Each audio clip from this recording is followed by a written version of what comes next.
और अब विस्तार से दिल्ली एक बार फिर धुंध की चादर में लिपट चुकी है। कई इलाकों का AQI जानलेवा हो चुका है, लेकिन आप सरकार की तरफ से अब तक कोई ठोस कदम नहीं उठाया गया।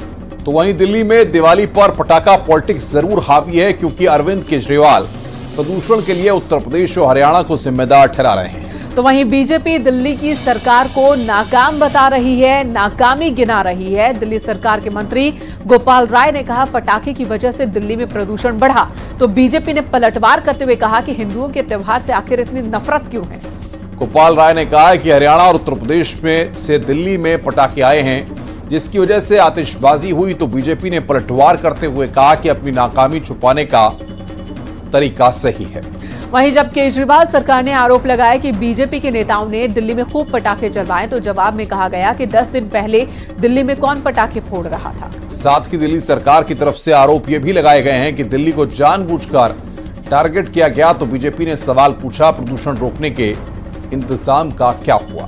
यानी दिल्ली सरकार अपनी नाकामी छिपाने के लिए यूपी हरियाणा पर आरोप लगा रही है, तो बीजेपी अब जवाब मांग रही है। इसी पर दिखाते हैं आपको एक रिपोर्ट।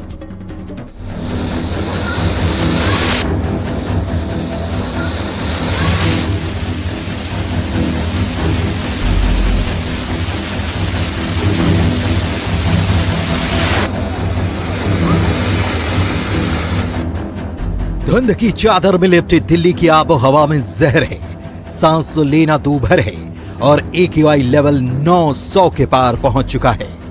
लेकिन सियासत पहर दोपहर तेज हो रही है।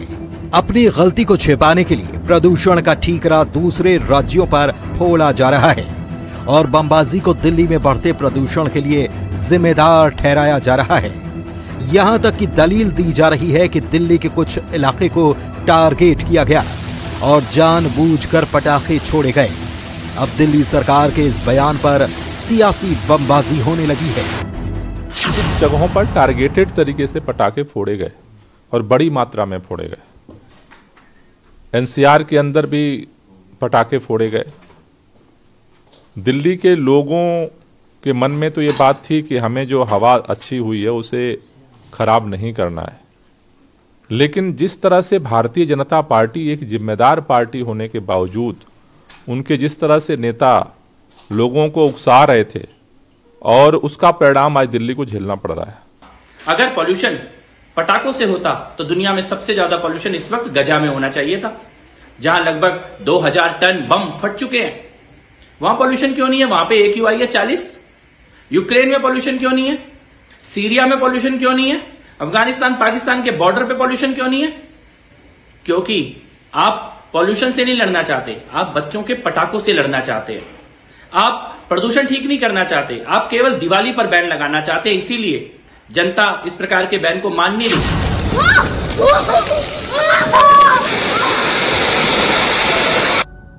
दिल्ली में दीपावली पर पटाखा पॉलिटिक्स हो रही है।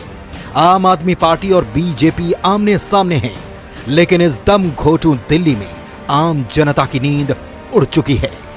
दरअसल दिल्ली में 9 और 10 नवंबर को बारिश हुई थी। इसके बाद हवा में प्रदूषण का स्तर करीब 50% कम हो गया था। 11 और 12 नवंबर को दिल्ली में AQI 250 से कम था, लेकिन 13 नवंबर सुबह 6 बजे जवाहरलाल नेहरू स्टेडियम में AQI 910 रहा। लाजपत नगर में 959 और करोल बाग में 789 दर्ज किया गया। यानी हवा की गुणवत्ता सबसे खतरनाक लेवल पर है। लेकिन दिल्ली में अब भी ब्लेम गेम वाली सियासत हो रही है, क्योंकि आरोप आम आदमी पार्टी ने लगाए तो जवाब बीजेपी दे रही है। बच्चे, युवा दिवाली पे थोड़ी खुशियां मनाने का उनका एक तरीका होता है।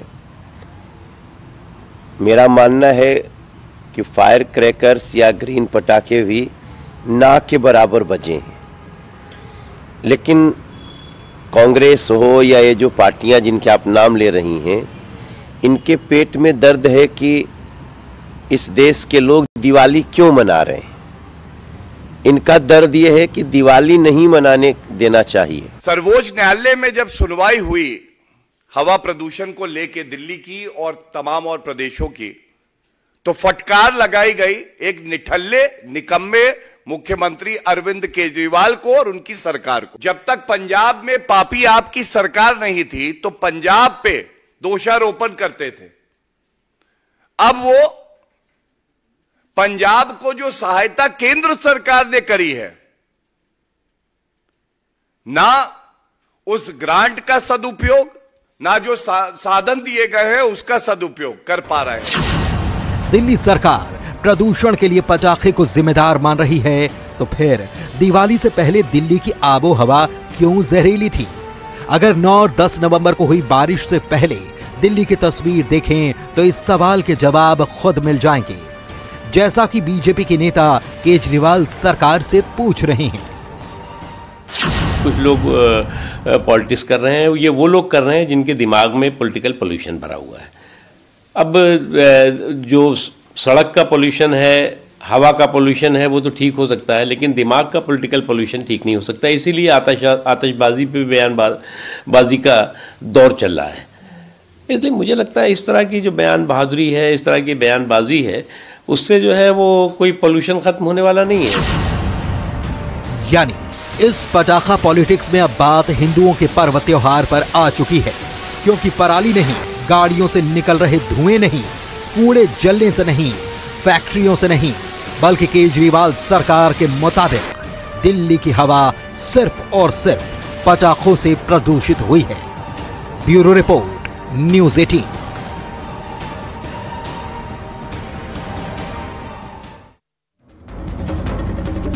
सियासी बयानबाजी के बीच यहां यह जानना भी जरूरी है कि देश के सबसे ज्यादा प्रदूषित शहर कौन कौन से हैं। तो आपको बता दें, पटना आज सबसे ज्यादा प्रदूषित शहर है। पटना का AQI 476 दर्ज किया गया। नई दिल्ली प्रदूषण के मामले में दूसरे नंबर पर रहा। यहां AQI लेवल 371 के आसपास रहा। उसके बाद नोएडा का नंबर आता है, जहां पर AQI लेवल 350 दर्ज किया गया। फिर प्रदूषित शहरों में नंबर गुरुग्राम का आता है, जहां पर AQI लेवल 259 दर्ज किया गया। साथ ही फरीदाबाद और गाजियाबाद में AQI लेवल 256 दर्ज किया गया। इधर समाजवादी पार्टी के महासचिव स्वामी प्रसाद मौर्य जब भी बोलते हैं हिंदू आस्था के खिलाफ जहर उगलते हैं। जब भी बयान देते हैं देवी देवताओं के लिए अमर्यादित टिप्पणी करते हैं। लेकिन सबसे बड़ा सवाल है कि क्या अखिलेश यादव ने स्वामी प्रसाद मौर्य को मौन समर्थन दे दिया है, या फिर स्वामी मौर्य को इसलिए फ्री हैंड दे दिया गया ताकि एक खास वर्ग को 24 के चुनाव में साधा जा सके। क्योंकि इस बार स्वामी प्रसाद मौर्य ने जो कहा है उससे किसी भी हिंदू का इत्तेफाक रखना नाकाबिले बर्दाश्त है। दरअसल स्वामी प्रसाद मौर्य ने कहा कि दुनिया में कहीं भी 4 या 8 हाथ वाला बच्चा नहीं देखा, 1000 हाथ वाला भी बच्चा नहीं देखा। तो जब ऐसे बच्चे पैदा नहीं हो सकते तो फिर 4 हाथ वाली लक्ष्मी कैसे पैदा हो सकती है? लक्ष्मी की जगह अपनी घरवाली की पूजा करें, लक्ष्मी की जगह अपनी पत्नी का सम्मान करें। और स्वामी मौर्य के इसी बयान के बाद सियासी संग्राम छिड़ गया है। सवाल अखिलेश यादव से भी पूछे जा रहे हैं और वाजिब भी है। सवाल यह है कि जवाब पूरे इंडी गठबंधन से भी मांगा जा रहा है, यह भी सवाल है। आपको दिखाते हैं इसी पर एक रिपोर्ट।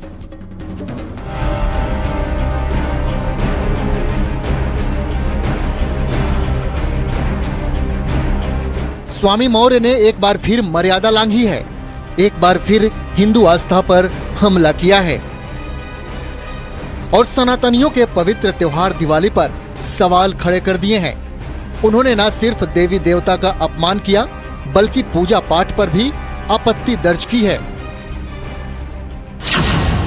स्वामी मौर्य ने कहा कि विश्व के प्रत्येक धर्म, जाति, नस्ल, रंग और देश में पैदा होने वाले बच्चे के 2 हाथ, 2 पैर, 2 कान, 2 आंख, 2 नाक के साथ एक सिर, पेट और पीठ ही होती है। 4 हाथ, 8 हाथ, 10 हाथ, 20 हाथ और 1000 हाथ वाला बच्चा आज तक पैदा ही नहीं हुआ, तो 4 हाथ वाली लक्ष्मी कैसे पैदा हो सकती हैं? हमने केवल 4 हाथ ही नहीं कहा हूं, 4 हाथ, 8 हाथ, 10 हाथ, 20 हाथ, 1000 हाथ वाला बच्चा आज तक पूरी दुनिया में नहीं पैदा हुआ है। और यदि कहीं पैदा हुआ हो तो उनको मैं चुनौती देता हूं, वो उसे हमें बताएं, हम उसे स्वीकार करेंगे। समाजवादी पार्टी के नेता स्वामी मौर्य ने भगवान के स्वरूप पर टिप्पणी की और एक नए विवाद को जन्म दे दिया, जिस पर अब सियासी बयानबाजी भी हो रही है और स्वामी मौर्य को कटघरे में खड़ा किया जा रहा है। एक होता है मौन समर्थन। अखिलेश जी कहे हैं कि तुम बोलो, हम कुछ नहीं करेंगे, तो अपना बोलते हैं। अगर ये बात कोई गलत करता है बहुजन समाज पार्टी में तो तुरंत मायावती जी इस मामले में तो एक नंबर है, तुरंत पार्टी से निकालो, बाहर करो। ये अखिलेश जी की चाल है समाज को गुमराह करने के लिए। समाजवादी पार्टी के लोगों को सिर्फ मुसलमानों के वोट के लिए ये कुछ भी बोल सकते हैं, कुछ भी कह सकते हैं मुसलमानों के वोट पाने के लिए। भगवान राम और रामचरितमानस विवाद के बाद मां लक्ष्मी को लेकर विवादित पोस्ट पर कांग्रेस नेता आचार्य प्रमोद कृष्णम ने भी निशाना साधा। उन्होंने कहा कि स्वामी मौर्य के दो संकल्प हैं, पहला हिंदुओं को गाली देना और दूसरा अखिलेश यादव की लुटिया डुबाना। उन्होंने ये भी कहा कि ये लोग तुच्छ राजनीति के चलते हिंदू देवी देवताओं को अपमानित करते हैं। उन्होंने सीएम योगी से मांग की है कि वो स्वामी प्रसाद मौर्य जैसे लोगों के बोलने पर ही बैन लगा दें। देखिए, स्वामी प्रसाद मौर्य ने दो कसम खा रखी, दो संकल्प ले रखे। पहला, हिंदुओं को गाली देना है, हिंदू धर्म को गाली देना है, हिंदू देवी देवताओं को गाली देना है, हिंदुओं के धर्म ग्रंथ को गाली देना है, हिंदुओं की आस्था को ठेस पहुंचाने की कसम स्वामी प्रसाद मौर्य ने खा ली। जब भी बोलते हैं करोड़ों हिंदुओं के दिल को दुखाते हैं। दूसरी कसम उन्होंने खा रखी है अखिलेश यादव जी को बर्बाद करने। मैं योगी आदित्यनाथ जी से और तमाम एजेंसी से ये निवेदन करना चाहता हूं कि एक धर्म को रोज गाली देने वाले व्यक्ति के बोलने पर ही पाबंदी। स्वामी प्रसाद मौर्य का बयान अक्षम्य है, क्योंकि उन्हें इस बार हिंदुओं के त्योहार पर मां लक्ष्मी की पूजा को गलत तरीके से परोसा है, जिस पर अब विरोध के सुर उठने लगे हैं। साथ ही सवाल अखिलेश यादव के साथ इंडी गठबंधन से भी पूछे जा रहे हैं। आखिर सनातन पर टिप्पणी सोची समझी साजिश तो नहीं? Bureau report, news 18।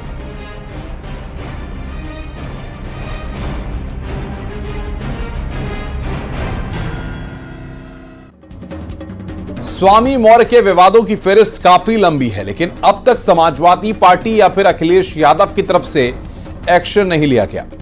स्वामी मौर्य ने इससे पहले कहा था रामचरितमानस पर बैन लगाया जाए। उन्होंने राम मंदिर पर सवाल खड़े करते हुए कहा था कि रामलला की प्राण प्रतिष्ठा सिर्फ नाटक है। साथ ही हिंदू राष्ट्र की मांग करने वालों को स्वामी मौर्य ने देशद्रोही बता दिया था। यही नहीं, स्वामी मौर्य ने कहा था कि गेरुआ कपड़ों में साधु संत आतंकवादी हैं, तो वहीं जाति और धर्म पर भेदभाव से धर्मांतरण की बात भी कही गई थी। तो लंबा इतिहास है स्वामी प्रसाद मौर्य का इस तरह की बयानबाजी को लेकर, लेकिन सवाल आखिर में यही कि आखिर अखिलेश यादव इस पर चुप क्यों है। इधर ओम प्रकाश राजभर इस बार यूपी के साथ बिहार में भी चुनाव लड़ने की तैयारी में हैं और इसके लिए उन्होंने बीजेपी के सामने डिमांड रख दी है। राजभर ने कहा है कि वो उत्तर प्रदेश में 3 सीट चाहते हैं और बिहार में 2 सीटों पर चुनाव लड़ना चाहते हैं। इसके साथ ही वो अब भी मंत्री बनने की शर्त पर अड़े हैं।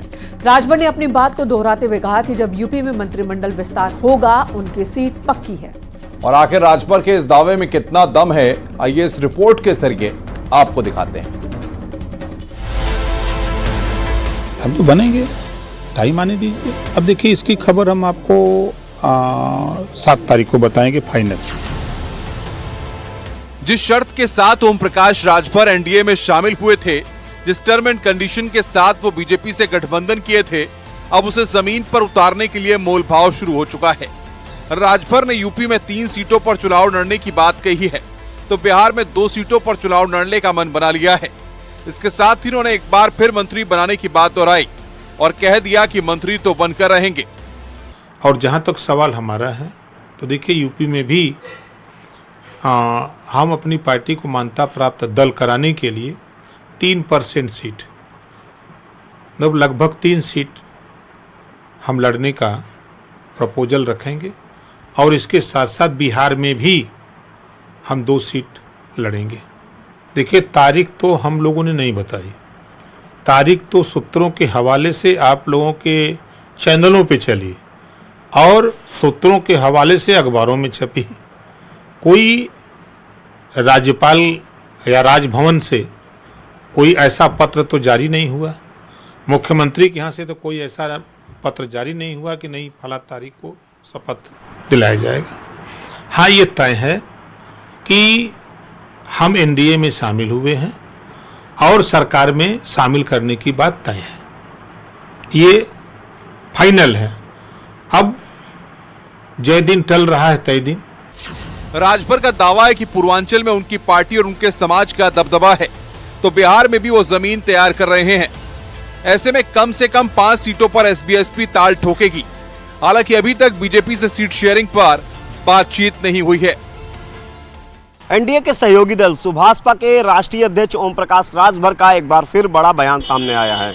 ओम प्रकाश राजभर ने लोकसभा चुनाव के लिहाज से कहा कि उत्तर प्रदेश में वो 3 सीटों पर लोकसभा का चुनाव लड़ेंगे। यही नहीं, बिहार की भी 2 लोकसभा की सीटों पर उन्होंने अपना दावा जताया है। ओम प्रकाश राजभर ने सीधे तौर पर कहा भारतीय जनता पार्टी के शीर्ष नेतृत्व से उनकी बात हुई है और जल्द ही वो प्रस्ताव तैयार कर इन 5 सीटों का, बिहार और यूपी की लोकसभा सीटों का केंद्रीय नेतृत्व को देंगे, यानी कि भारतीय जनता पार्टी के नेतृत्व को सौंपेंगे। मौका जो भी हो, राजभर अपनी डिमांड नहीं भूलते, बेशक अपने वादे भूल जाते हैं, क्योंकि उन्होंने घोसी उपचुनाव में बीजेपी प्रत्याशी को जीत दिलाने की कस्में जरूर खाई, लेकिन जब कामयाबी नहीं मिल पाई तो कुछ दिनों तक सियासी रण से गायब हो गए और एक बार फिर मंत्री बनने की मांग और 5 सीटों की डिमांड के साथ कम बैक कर चुके हैं। ओम प्रकाश राजभर जी का दल अब एनडीए का सदस्य दल है और एनडीए के सदस्य दल आपस में यह तय करेंगे कि कौन सा दल कितनी सीटों पर चुनाव लड़ेगा।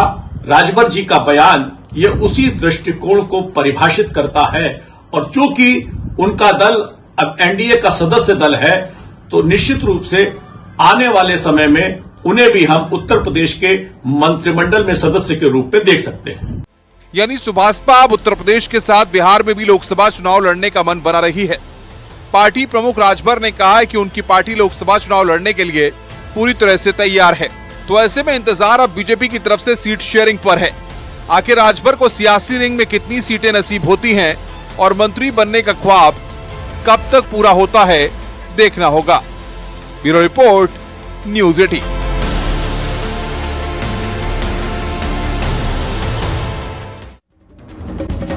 और प्रधानमंत्री नरेंद्र मोदी 15 नवंबर को जनजातीय विकास को सशक्त बनाने के लिए पीएम-पीवी-टीजी विकास मिशन लॉन्च करने वाले हैं। आजादी के बाद पहली बार मोदी सरकार जनजातीय गौरव दिवस के मौके पर पीवी-टीजी के ओवरऑल डेवलपमेंट को सुनिश्चित करने के लिए 24,000 करोड़ की योजना शुरू कर रही है। 2023-24 के बजट में विशेष रूप से कमजोर जनजातीय समूहों की सामाजिक आर्थिक स्थिति में सुधार के लिए प्रधानमंत्री पीवी-टीजी विकास मिशन की घोषणा की गई थी। 18 राज्यों और केंद्र शासित प्रदेशों में 75 विशेष रूप से कमजोर जनजातीय समूह को शामिल किया गया था। इसमें जो देश के 220 जिलों के 22,544 गाँव में रहते हैं और जिनकी आबादी लगभग 28 लाख है। रुक रहे हैं यहां पर एक ब्रेक के लिए। खबरों का सिलसिला जारी है।